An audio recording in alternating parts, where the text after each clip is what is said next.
Oh, ito. Boying is new ombudsman. Kabahan na ba si Sara? Kabahan. Anong ninakaw ni Sara? Di ba sabi ng COA, okay lang?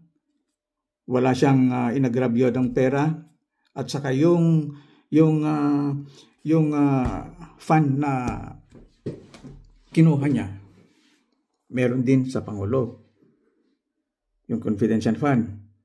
So itong happy trigger ngayon na nung DOJ secretary siya, happy trigger siya, pakulong ng pakulong kung sino-sino na nang pinapakulong, lahat ng kalaban ng administrasyon, pinakulong niya, wala siyang ginawang matino, kundi pakulong lang ng pakulong. Ito ngayon naging ombudsman na naman, happy trigger, uunahin niya daw yung confidential fund kesa sa bilyon-bilyon na ewan ko baka trilyon pa ang nakuha nilang lahat na magkakasama.